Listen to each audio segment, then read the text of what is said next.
Tell me when you're ready. A getaway is waiting.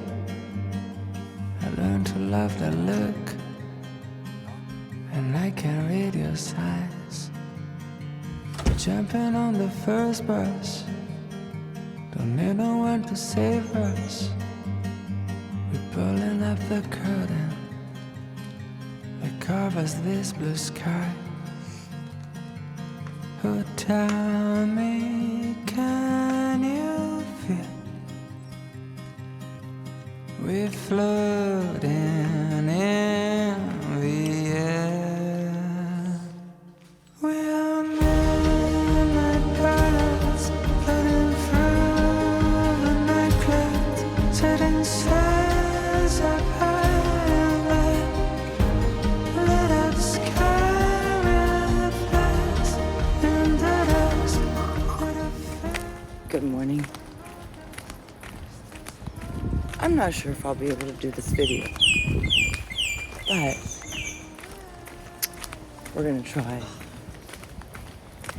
There's a guy I know here, but I'm not gonna say hi because I'm walking around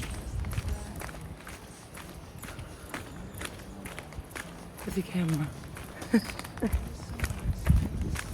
I woke up too late. I woke up way too late, and I don't want anyone to see that I'm recording because I'm so very shy when it comes to this. I told you guys, I don't tell people about my channel, and I have to hurry up because I know so many people here because I want to tell you where I am. I'm in Cuba. I'm in Cuba, people. And this resort is tiny, teeny tiny. And I've kind of lost my voice a little bit this morning. And boy, we have a lot of catching up to do. And this stick is going to be the bane of my existence. Okay.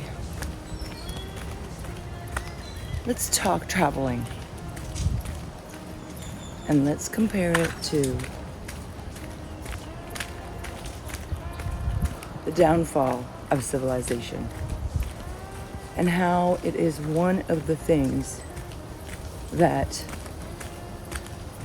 shows us where we are in our economic situation. I'm in Cuba, y'all. I'm in Cuba. And I'm here on day 4, and I haven't been able to record a single thing. And I'll tell you why. We'll get to it. I haven't recorded in like a week, and I'm so jittery. I'm so nervous. I feel like it's the first time I'm recording. Like it feels like the first time recording ever. My hand is shaky because, well, first of all, I'm afraid people are going to see me. So I've got to be quick. Today, I've got to be very, very quick. I woke up at 6:15 so that I could come and show you guys what's happening. But I woke up late. I pressed the snooze, and here's the okay. And I wonder if I can go through the shortcut. And here's the entrance. Okay, this is the entrance that I usually go in, but we're going to try to take a different route because, well, I just don't want to use it. Alright, so here's the situation. I'm in day 4 and I have not been able to at all chat with you or record anything because we're in Thursday, Wednesday, Tuesday, Monday, Sunday. Oh, okay. We're in day 5, sorry. We're in day 5. And in day 5, I just wanted to tell y'all that, I guess we can go through here. I guess we can go to,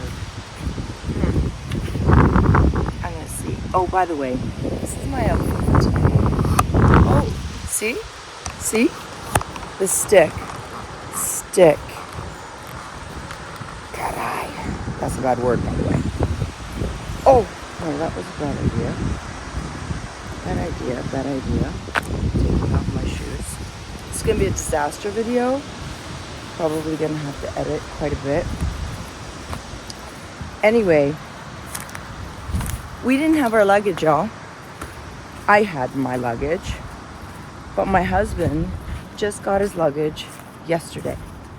You know why?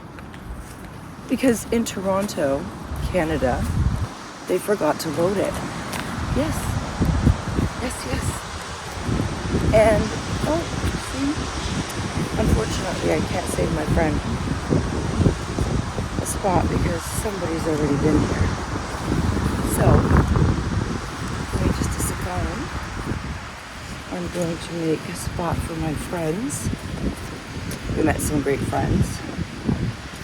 So taking out the stuff here. Give me just a second. You guys sit here for just a moment.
Gorgeous. Look. This is where we're at today. And I know I'm late. That's all the Lord. So this is what happens when you're in Cuba. Act like all the rest of the asswipes. Oh. See how everybody puts a towel on? And, see?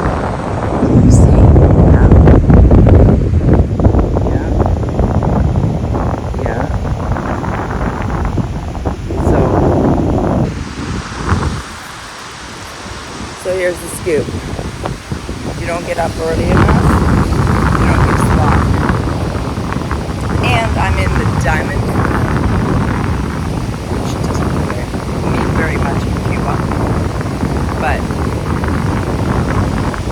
you know, I got it. Anyways, I'm in this resort, and I'm going to tell you a story about this resort. And I want you to pay very close attention to these little sticks here. So this is the end of our beach, and this is the beginning, right around here, of the next beach. And that beach is memories. And I don't know if you guys will hear me. I hope you will, because I do not like any mics. And hoping you guys hear me. And the story begins in Cuba, Santa Maria, about 12 years ago. And I was going to this resort here, Memories. And this resort was a rocking, shaking, moving resort. And this resort was probably 100-year-old. Okay? This resort, me and my children, that resort is 18 months. So of course, I wasn't going to go back.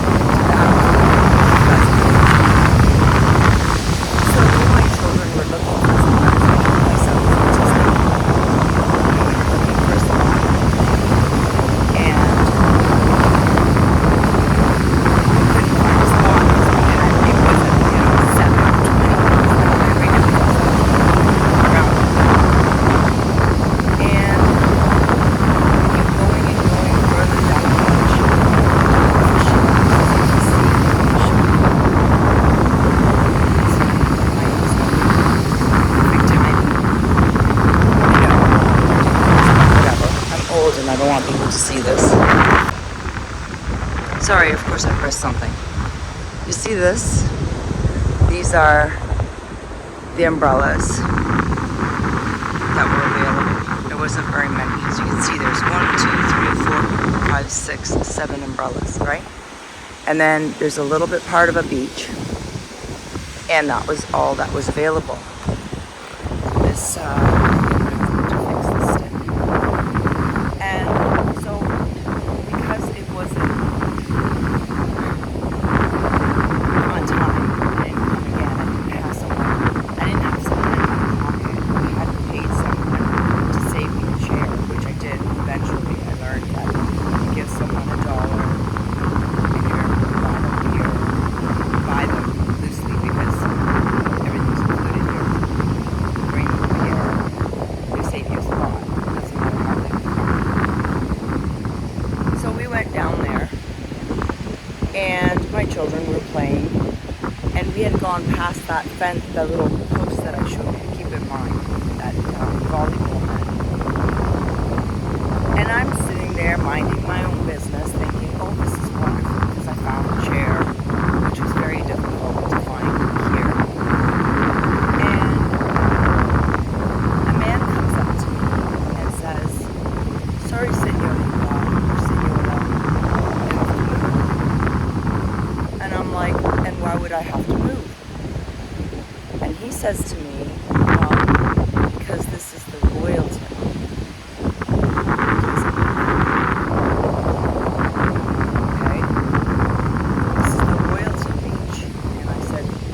Sorry, I don't see a sign saying Royalton Beach and Memories Beach. No, this is Royalton. I said, "Where's the sign?" And he points to a stick, not to that volleyball net. He points to the stick. It was just a little bit in front of the volleyball. Because there was no volleyball net there at the time. And I say to him, "Oh, sorry, sir, that's a stick." So he leaves me alone because there was no sign. There was no sign, and I felt like a little bit annoyed because, like, really? That's what I thought. I forgot I was in Cuba. Well, y'all, the next day,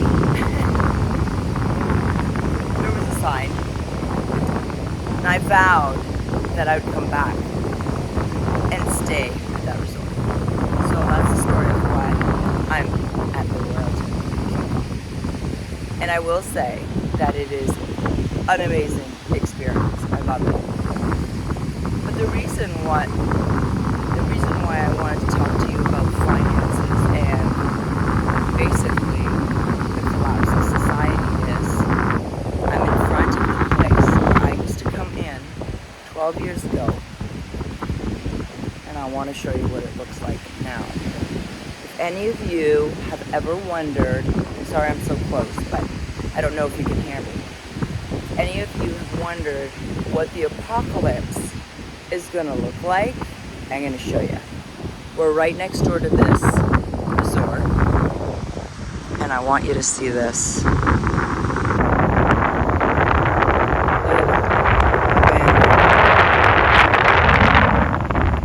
Barricaded off, abandoned. Look at this. Stacked chairs, abandoned.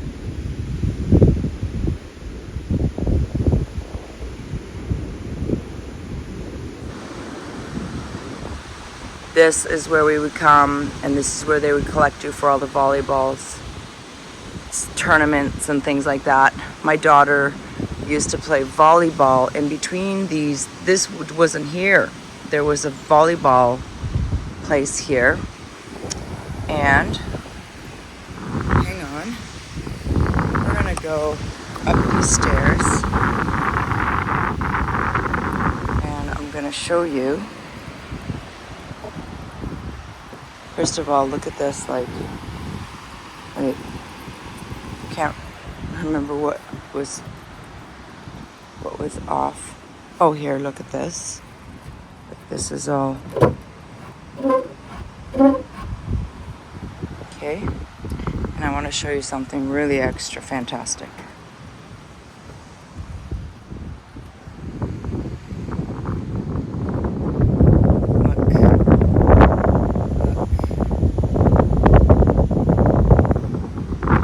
That, my friends, is disgusting. It's shit on the floor. Yeah. I was so sad. Like, look at this.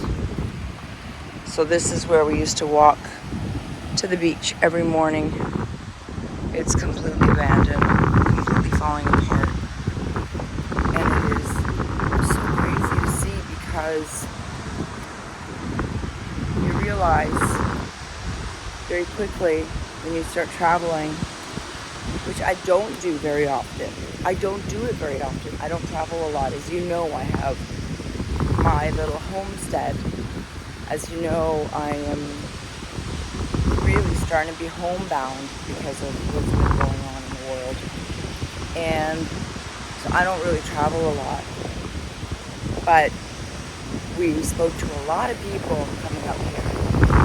And what we discovered is that Cuba, for example, just Cuba alone, and this isn't just Cuba, this is just right now, currently, just the Cuban situation is, well, Cuba used to have a plane, just the planes that we went on to the sun, 7 days a week. And I think, I'm not sure how I'm going to get to it anymore. It was twice a day, 7 days a week. And now it's 3 times a week.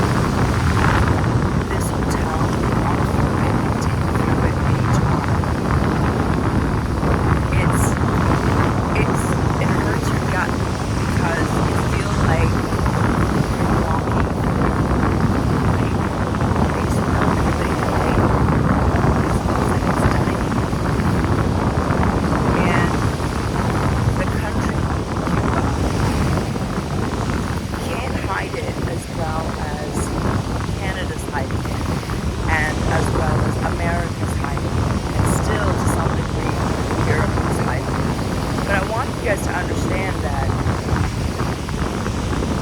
all going through this startling change.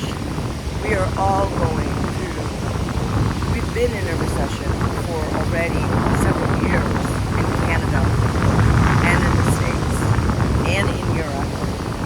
Countries are going bankrupt and people are not paying attention.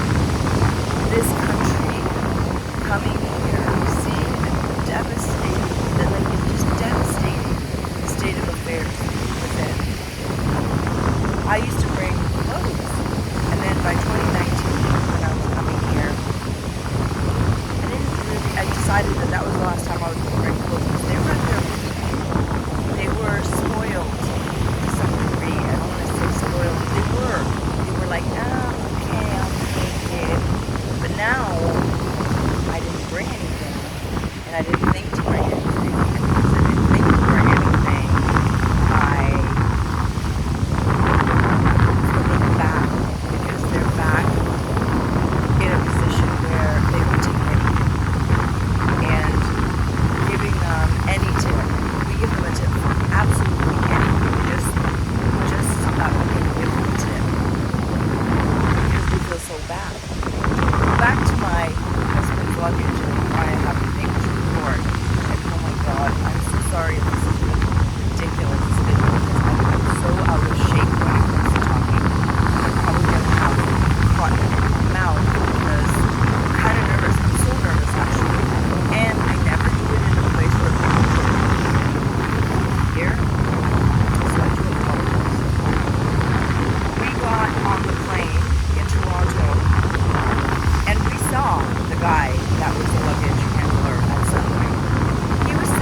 Of those suitcases, and he wasn't doing anything with them.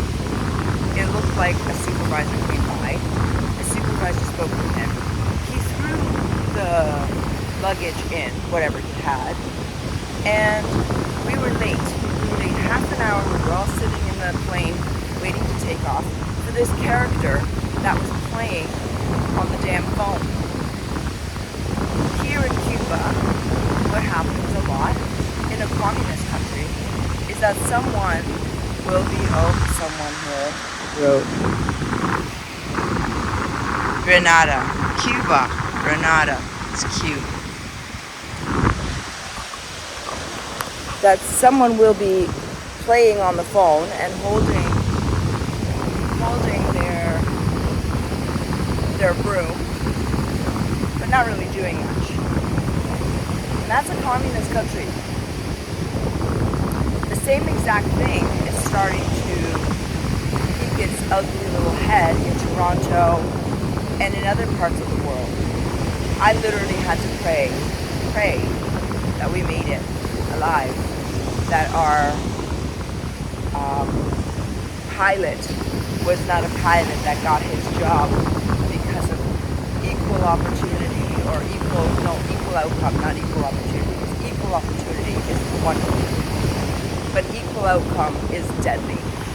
So I was hoping that, oh my goodness, I hope this pilot actually got his job because he was the best at it, not because, he needed to fit some sort of smorgasbord of rights and rules and outcomes.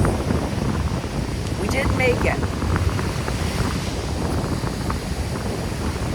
But my husband's luggage didn't.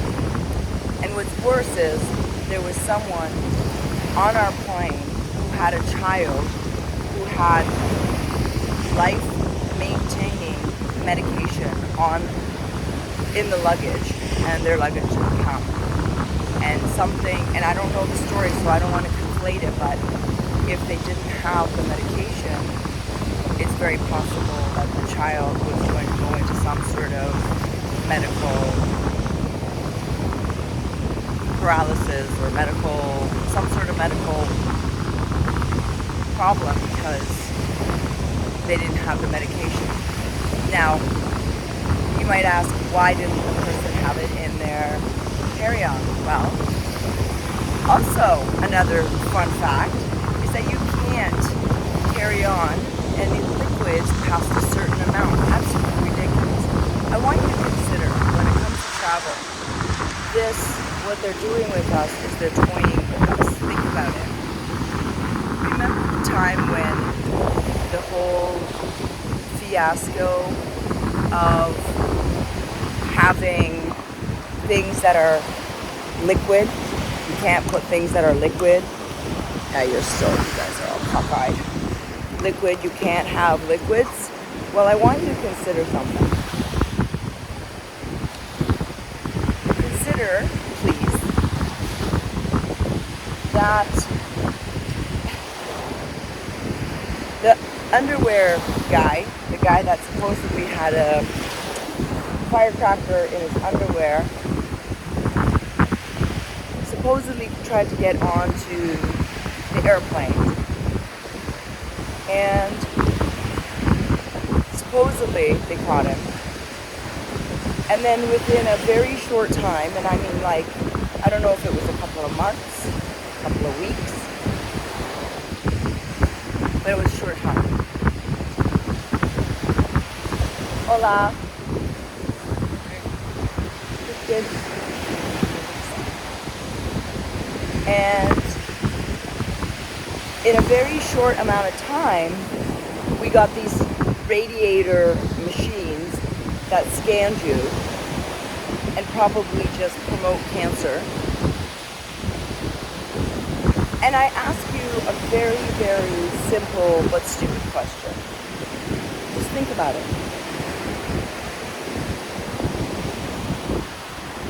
How is it that they had those machines ready so quickly? Those machines are multi-million-dollar machines. They're very complex machines. They require a little bit of time to assemble and to build. And guess what? They had them ready. They had them ready.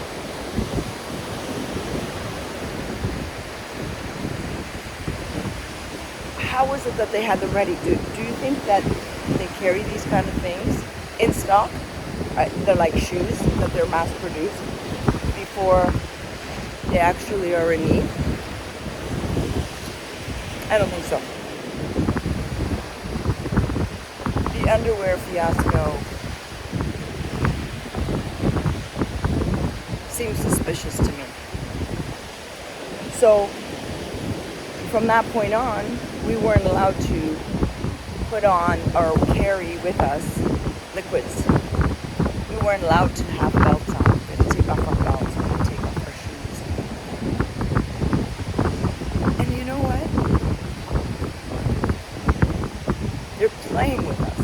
So this couple, the only thing that I can think of that why they didn't want to put their medication in the carry-on is because it's liquid. And liquid, even baby food, you're not allowed to bring on the plane. No, you're not. There's no exceptions. And people are like, you know why? We don't know why. Tell me, in a functioning country where all of the wheels are on the bus and everybody is doing their job, everybody gets paid, everybody gets hired, everybody exchanges their services fairly. Not like in Cuba, because in Cuba, they don't give a flying hoot. You know why? Everybody gets paid basically the same. Everybody has, you know, the same sort of services. There's really no, unless you work in a resort, you could be a doctor, you could be making as much money as the cashier down the road. So there isn't any incentive to be better.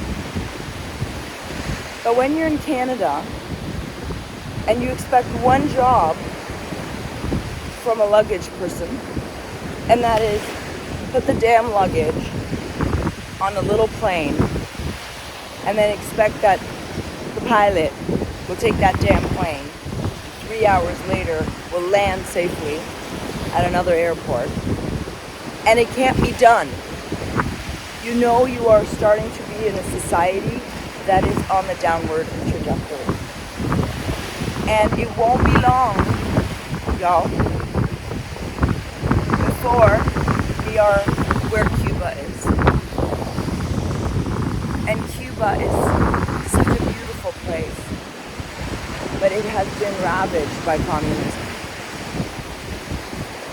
And communism is a disease like rot in a bushel of apples. And the world is a bushel of apples. And each country is an apple. And communism and the rot that comes with it is spreading. And I know you'll probably maybe think that that's extreme, and that's not going to happen in our country. But I want you to think about it. Anybody that works for a company and can compare the level of work, productivity, and just overall happiness in that company, I wonder if you would be able to compare it to, say, 2018 levels of happiness and productivity.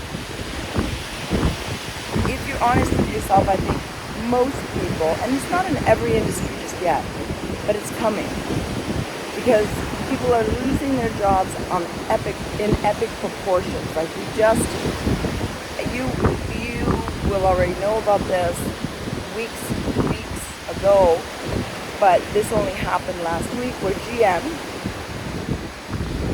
just got rid of 500 employees indefinitely in Innisfil, Ontario. Trump and all the leaders of the world are agitating for one thing. They're aiming for one thing. That's what it looks like. And that's WW3. He's starting with everyone. There's already WAR in the Middle East. And actually, the book that I'm still reading, Behold a Pale Horse, I'm at the end of it now because I have to read it slowly. There's a lot of information and a lot of information that I knew about, but he's connecting a lot of information that I didn't know how it was connected. And it's so funny because I'm on a chapter right now where he talks about that WW3 will start in the Middle East, and it will have to do with Israel. And I want you to think about that for a minute. And I want you to ask yourself, how does that relate to today? This book was written in 91. So I want you to consider that wars are planned. Consider it. You don't have to believe me. You don't have to listen to me because who the hell am I anyway? I'm a broad that can't even wake up on time to try to avoid everybody. But anyway, if wars are planned, they're planned upwards of 15 to 20 years before they happen. And then I want you to consider everybody in America, everybody that's in Europe, everybody that's in Canada. How many of you all want these tariffs? How many voted for that? How many want for us to be in a war situation with any country? How many? How many of you voted for this? How many people voted for this kind of situation in all the war-torn areas? How many? Oh, did you say no one or mostly no one? Well, then why are we in a war situation? Tell me. If we're in such free countries, if in Canada we're in a free country, sorry, I'm going to try to see if I can't go through here because holy jeez, there's some sort of weird tracks here. I don't know what these tracks are. So cute, hang on. They're like, see that? Such weird, those I think are crab. I don't know. So, those are kind of my thoughts because as we were waiting for my husband's luggage, we were waiting for his luggage and while waiting for his luggage, no, I can't walk through here. While waiting for his luggage, I didn't have a charger.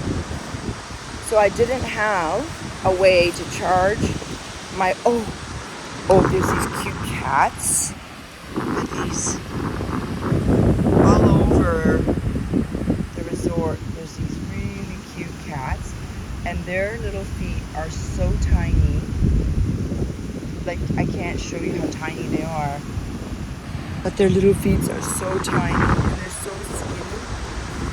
Anyway, so the place is getting populated. But I just wanted to say hello from Cuba. And I'm just trying to get back into it because I literally haven't recorded because I had no charger, so I couldn't record anything. I just got in touch with my children yesterday, so they thought that I was in some sort of Cuban jail because my husband doesn't travel very well. But he's fine. We had to old school it. We had to wash his clothes every night and put them out to dry, which was okay. It was a good reminder of how things are. So I'm going to end here because I want to put this thing away when I walk home. I don't want to put this thing. I'm not comfortable yet. I know I'm not. It sucks. I wish I was like more confident in this. But I haven't had a chance to practice. Nobody really knows me. Nobody really cares. So I might be just doing this for nothing and making a fool of myself. But who cares? I'm making a fool of myself. And I'm going to be going for breakfast because breakfast is from 7 to 9. No, 7 to 10. And yesterday, I didn't make it. Yesterday, I missed it because I slept in. So I want you to think about when you travel, if you travel. I want you to look at the cracks in the world financial armor, because there's starting to be a lot of cracks, and there's starting to be a lot of signs and signals showing us that things are not going in the right direction. And Cuba is one of those signs that I want to show you, because that resort, this is a boutique resort, so it's got maybe 200